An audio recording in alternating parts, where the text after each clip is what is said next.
Hello everybody, welcome to Health Hackers episode 24. I'm Gemma Evans, I'm a journalist and presenter here in the UK, and this is my series devoted to getting inside the minds of some of the most pioneering people in health, wellness and mindset.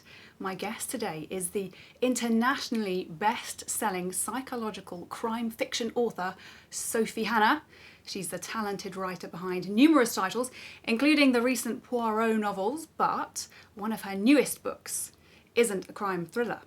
It's a self-help book, and it's called How to Hold a Grudge from Resentment to Contentment, the Power of Grudges to Transform Your Life. Yes, if you are watching the video version of this podcast, the book cover is back to front, but that's because we're filming this episode in selfie mode. Sophie, thank you for meeting me here at your publishers in London to talk about the book.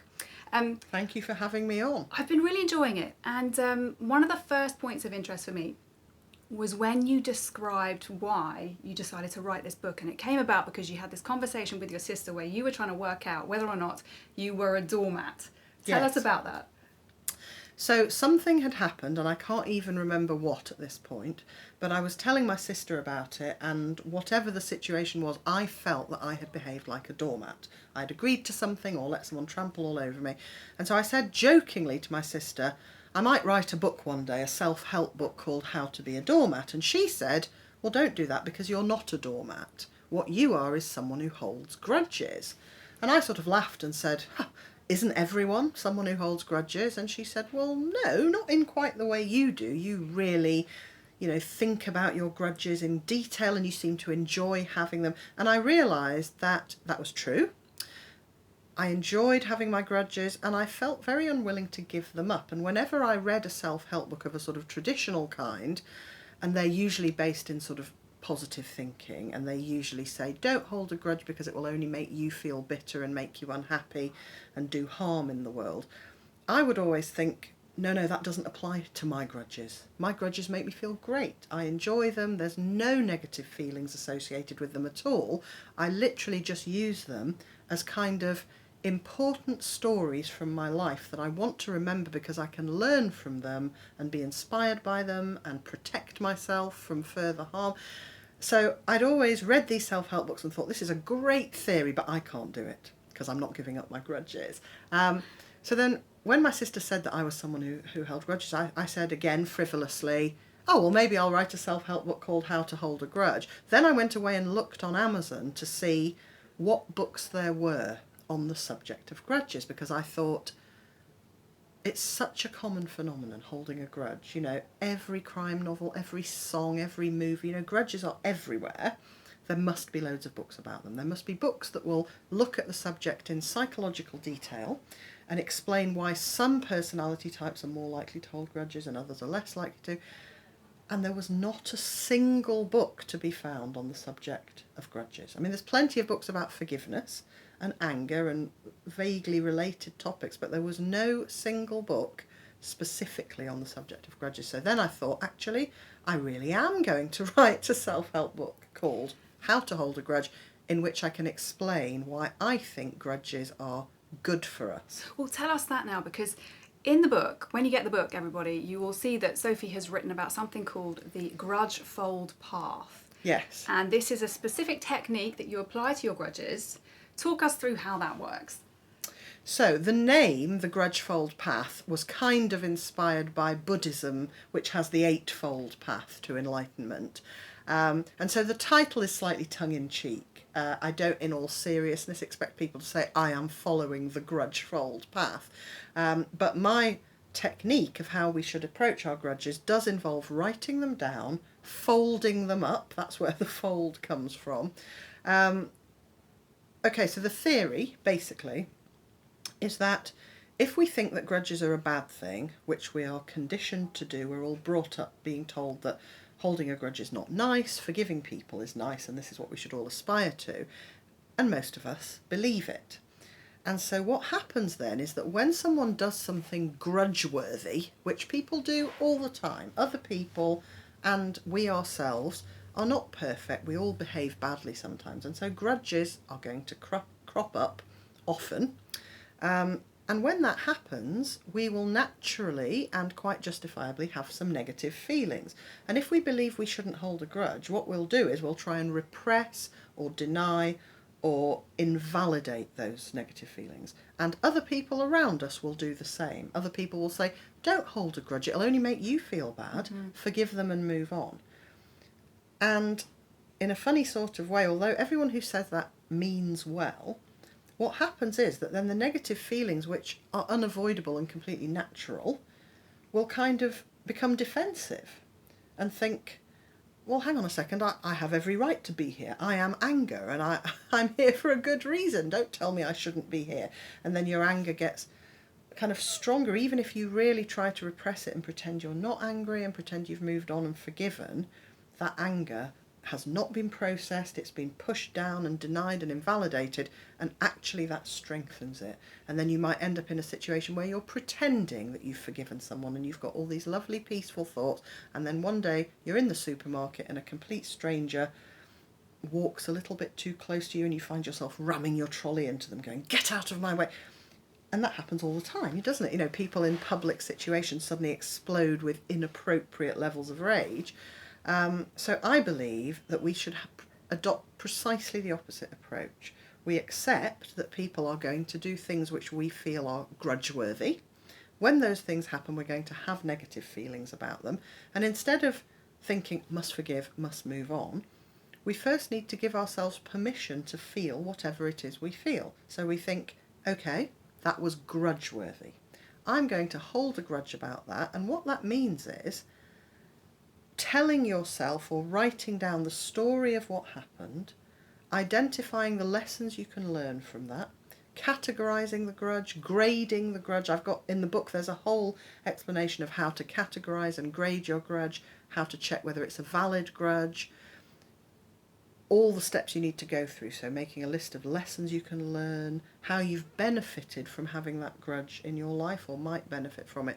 Now, all of this process involves you in a constructive, creative activity. You've given yourself the right to hold your grudge, then you're doing what you need to do to actually create your grudge and understand it and analyse it and grade it and categorise it. By the time you've done all that, the negative feelings, which you haven't tried to banish or invalidate in any way, you just naturally find that they move on much more quickly. And pretty soon, you're writing down the lessons you've learned from your grudge story, and the anger or annoyance or upset is barely there anymore. I certainly have found that since I've been following the grudge fold path, I barely put any energy into negative feelings at all. I don't have the spare sort of brain energy because I'm immediately thinking, oh, that was a grudge-worthy thing, so now I need to write my grudge story, what can I learn from it?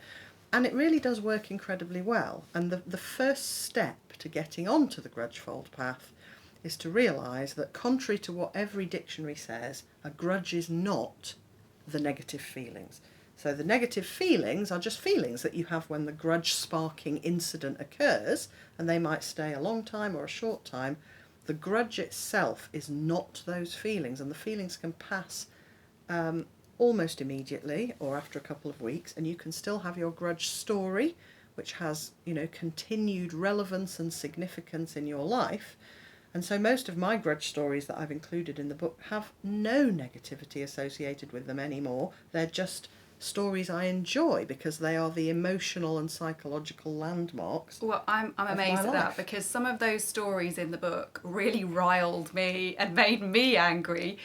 Will you actually tell us one of your favourite grudge stories, and then show us how you apply the grudge fold path to it, so that you're getting the lessons from it, so that you've ended up in this place where you're no longer angry about what happened in the stories? Is there a favourite one from the book that you particularly like?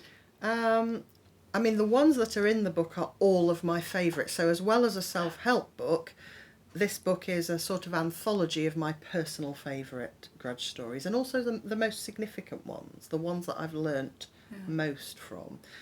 One of my favourites, which in the book is called Michael Upside Down in the Doorway, It's a very funny one. it's a completely absurd and yet true story, where I was staying overnight with some friends of mine, Michael and Linda, and I'd gone to bed, I'd turned off the light, I'd closed the door, and suddenly in the middle of the night I awoke with a sort of frightened jolt, and I realised that the door was open and the light was on. And it was definitely the middle of the night. I was, woken from a deep sleep. And I realised that Michael, my host, was in my room, and he was sort of bent double in the doorway, looking under the bed that I was sleeping in. And I mean, luckily I was dressed in a appropriate and modest fashion, in some old pyjamas or something, but that could have been quite embarrassing.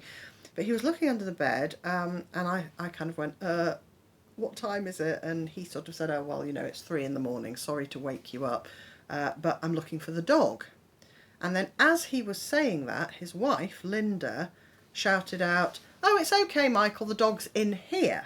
Now, Linda was in the room next door, which was Michael's home office, and I realised that before they'd even looked for the dog in any other part of the house where nobody was sleeping, they'd come into Michael had come into my room first, turned the light on, opened the door, looked under the bed, and so I decided that was definitely grudge-worthy. Because if you've got a guest staying in your house, I mean, okay, if you're worried about your dog, then it's fine to wake up a guest. I get that. I'm a dog lover myself. But he hadn't checked the other room first. You would, wouldn't you? Yeah. You'd check the other room. I'm amazed you managed to go back to sleep after this. I would have been lying awake, fuming. Well, I went back to sleep, and I thought to myself before going back to sleep, this is something I need to think about properly. I'm too tired now. I want to go back to sleep, but I'm going to think about this, because instinctively and subconsciously, without realising it, that incident linked up with lots of other incidents in the backstory of my relationship with Michael, and there was a common theme of him disturbing my sleep. And so once I put all these stories together, I thought, okay, this is something that, this is officially not okay. And that's one of the reasons why I think holding grudges is good for us if we do it in the right way. Because when you say to yourself, this is grudge-worthy, this is not okay, and I'm going to allow myself to create this grudge as a sort of symbolic commemoration of the fact that something not okay was done, it's sort of a way of affirming to ourselves that we deserve to be treated well. So if I'd just forgiven Michael instantly, moved on, not remembered the story and behaved no differently, and sort of adopted a clean slate policy, then that, in my opinion, would be sort of signalling to the world and to myself that it's fine for Michael to treat me in that way, and I decided it wasn't fine. So by allowing myself to have that grudge, I can absolutely feel positive towards Michael and still like him and still be friends with him, which I am. But the grudge asserts the fact that it mattered that he did that, and it enabled me to change my thoughts and behaviour around him. So now I don't stay in his house. If I want to see him, I arrange it so that I can see him and Linda without staying in their house, and I make sure that I never put myself in a situation where Michael has the opportunity to disturb my sleep, because I know that that's something he might do. So it's about learning a lesson and noting that grudges don't have to be corrosive and negative. You've learnt something, you've learnt to almost expect these kind of scenarios with Michael. So you've turned it into a positive. Absolutely. So one thing I say in the book is that if your grudge has any negative effects on you, on your grudgee, that's the person you hold the grudge about, so Michael in this case would be the grudgee. If your grudge eats you up with bitterness and resentment, then that is harming you, so that's not good. You need to process that grudge in the way that I explain in the book. If your grudge is harming anyone else, so if my grudge about Michael was making me snap at him, swear at him, throw a custard pie at him, that would not be good. I'm very much against retaliation of any kind, or any sort of bad behaviour on the part of the grudge holder. Just because you've got your grudge doesn't mean you can behave badly to anyone. So for me, that's a crucial part of it, that you can only hold grudges in a good and benign and helpful way if they're not harming anyone. And so the way you avoid harming anyone is your grudge is just literally a story that has a sort of live relevance or significance charge. It's like a bookmark in your mind associated with that person. You can still like them, you can still love them, you know, you can have a grudge about your closest friend or your partner or whoever. And that bookmark, that grudge story in your mind, achieves so many benefits. So first of all, it can protect you. If Michael disturbed my sleep on a future occasion, I wouldn't be shocked, I wouldn't be devastated. It would have no impact on me because I just know that that's going to happen because I remember my grudge story. It can empower you because the grudge enables you to think, because of this, which I am remembering and choosing to define as important, I am now going to behave and think differently because this matters. It gives you a sense that justice is being done insofar as it can be. You know, most of the transgressions that we all suffer on a daily basis are not things we could take to the Old Bailey, are not things that are going to generate any prison sentences, and yet often the reason we can't forgive people is because we feel, if I forgive her, then she's just got away with it scot-free, and I've just been done to, and I've had no agency myself. Allowing yourself to hold your grudge as a commemorative justice object lets you know that the person didn't get away with it because you've now got your grudge and you are going to behave differently and protect yourself. And weirdly, that enables you to forgive them much more readily and quickly. So I forgive everybody. There's nobody that I can think of, nobody who's done anything bad to me at all that I haven't forgiven. I haven't got any residual negative feelings. What I've got is an amazing set of stories that are significant to me, my grudge stories, from which I've learned brilliant lessons and been able to protect myself. I know from the book you said that you don't believe in cutting anyone off, and you've just said you've forgiven everybody. You come across as very, very accepting. And when I read these stories about the things people have done to you, you have to read the book, everybody. Some of them are very comic, silly, bad behaviours. It makes you and laugh. some of them are more serious, upsetting ones. Some of them made me want to cry. But I thought you must just be an incredibly forgiving person. Did it feel therapeutic writing them down? It did feel therapeutic, absolutely, and which is why, that's one of the reasons why I say, crucial part of the grudge processing procedure is writing it down.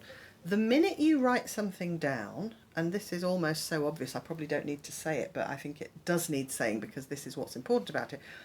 I might have a grudge story in my head, and that's, you know, I might be fashioning it into a story and learning lessons from it.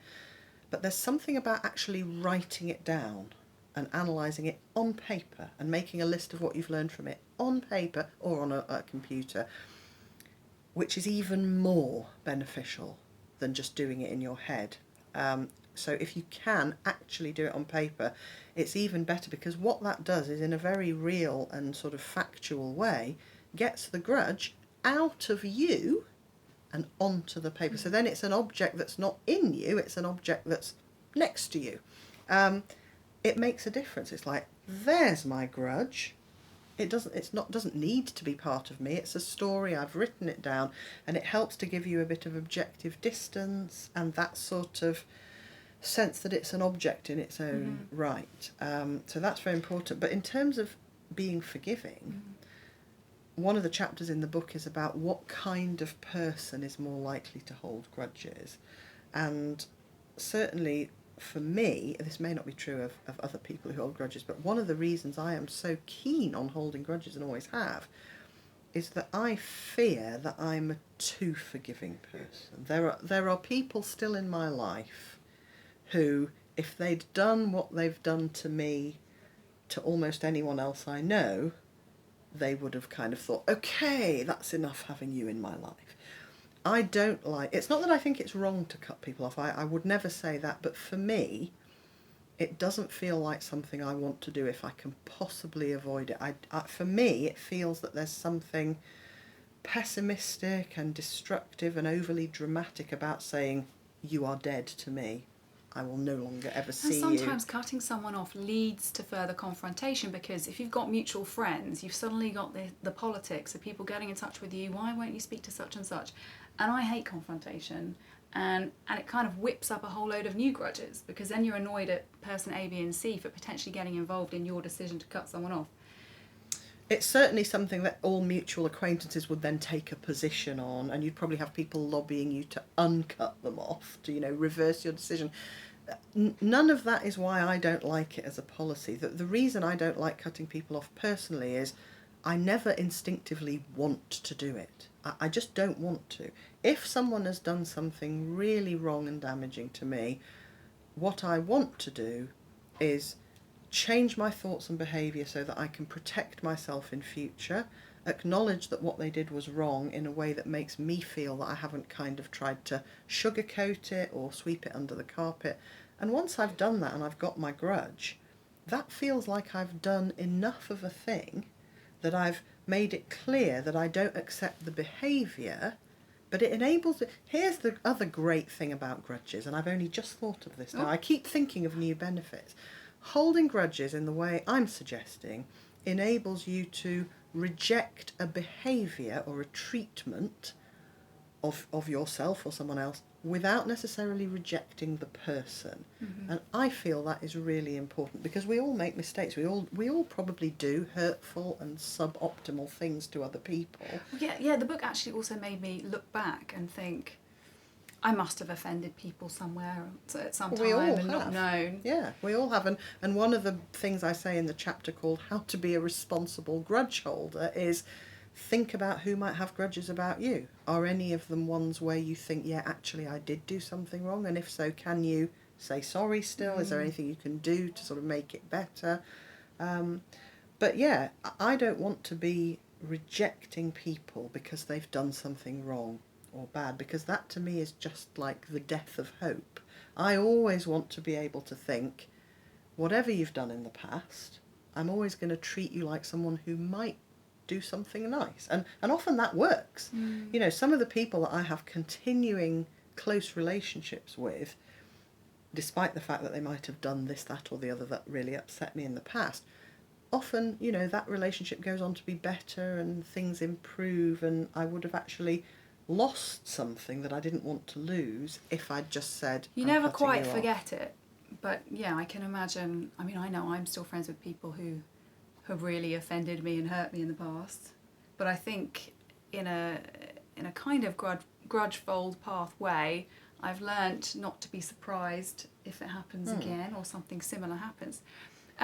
Grudges feature heavily in your fiction writing too. We cannot not talk about Sophie's success. She has had books published in 49 languages in 51 territories, and she writes the continuation novels for the Agatha Christie series. Tell us what that means.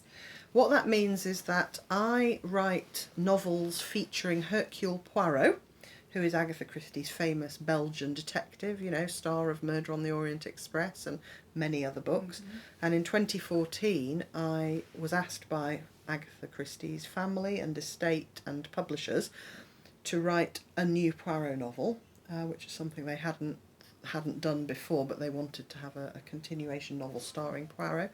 And it all was a brilliant experience, went really well, and we've done it again twice more. So I've so far written 3 Poirot novels, the latest of which is called The Mystery of Three Quarters. And so that's sort of one strand of my crime writing. And then I also write contemporary psychological thrillers, which on the surface are very different from my Poirot novels, because my Poirot novels are set in 1929, 1930. But even my contemporary crime novels, I can see a strong Agatha Christie influence in them, because she's always been my favourite crime writer. So the kinds of story structures and plot hooks that I tended to come up with even before I was writing Poirot were definitely influenced by Agatha. And some of the grudges in your fiction writing, do any of those come from your real life and then enhanced or changed slightly? I mean, almost definitely yes. Yes, in fact, I just needed to run through in my head. Yeah, I mean, often I never take things sort of wholesale from real life, But often, if, for example, I write a crime novel where the motivation is someone's very angry with someone for betraying them, very often the reason I'm interested in writing that is because I'm angry with someone who's betrayed me, but in a totally different context. So certainly the sort of emotional truth of how one might feel after a particular kind of transgression, real life instances of that do influence my fiction, for sure. And do any of your friends say, I read that book and I know that was me. I know it was me you were describing, in a negative way? Has anyone been offended? The only time people have ever said, I recognise that real situation, they've been wrong. Oh. Yeah. Yeah, I mean, maybe 2 or 3 times people have said, I know that character's based on me, that baddie is based on me, and they never have been. I always change things sufficiently, I think, so that no one's going to kind of recognise them. When I began reading the bit in the book about your brother and his then wife, because it wasn't clear that he was no longer with the wife until the end of that section, I read the whole thing thinking, oh my goodness, Sophie is not speaking very nicely about this woman and she must still be married but remember, to her brother. Oh my gosh, she must be so offended with this poor woman. At the beginning of the book I say that superficial details of every story have been changed. So the true important bits of the story are true, but superficial details like what family member, names, locations, all of that has been changed. So in fact I don't have a brother. So I always, so that story about my brother and his wife is absolutely true, and it's about 2 people in my life, but no one's going to object to it because I don't have a brother to recognise himself. It's a really funny story. It's about a painting and the sister-in-law insists, or she doesn't actually verbally insist that it gets hung in your new house. But no, well, it's weirder than that. The brother, so for the purposes of the story, my brother was so worried that when he and his wife came round to my new house, if the painting that she had given me was not up on the wall, he was worried that she would be furious and cause a scene. And I regarded this as highly grudge-worthy because I'd only just moved house and all my possessions were in boxes. Nothing was up on the wall. And he was putting pressure on me to spend time I didn't have making sure this picture was up so that she didn't get offended that it wasn't up. And the grudge-worthy thing, in my opinion, was that he should have been saying to her, if we go round and the painting isn't up, don't assume that means they don't like the painting. Instead, assume it means they've just moved house and haven't put paintings up and yet. you were really busy at that time. I think you were promoting a couple of your novels and you were picking up children and you didn't actually have time to go and unpack. But we're up on time. Can you tell us where we can find out more about you? I know you've got a podcast about grudges. Yes, so the podcast... And an email that people can ask questions to as well? Absolutely, yes. So if anyone has thoughts about grudges and would like to have them discussed and aired on my podcast, it is called How to Hold a Grudge, like the book, and it can be found on all platforms where podcasts are found, so iTunes, Spotify, and all the others. Those are the only 2 I actually know because I'm not a young techie person. You've had some great guests on your podcast. Have you discovered anything about yourself since you've been doing this? Because this is your first self-help book. It is. And you've obviously met a lot of people that you've had on the show, psychotherapists, and I wonder, is there anything to come? Are you going to do a follow-up about something else? There certainly will be more to come. I'm not sure exactly what form it will take, but one of the reasons I wanted to do the How to Hold a Grudge podcast is that as I was writing the book, I was coming up with so many more insights and discoveries and things I wanted to explore, and I didn't want the book to be too long, so actually the podcast is different and new material, so it's not just a repetition of the book, and the podcast is completely free to listen and subscribe and download, and if you want to email me any thoughts about grudges, the email address is sophie@sophiehannah.com. Brilliant. Thank you so much. And viewers, if you are watching on YouTube, don't forget to go and subscribe. And if you're listening on iTunes, you can subscribe there too, and even leave us a nice review if you're in a good mood. Thank you, and I'll see you next time on How That Goes. Bye-bye.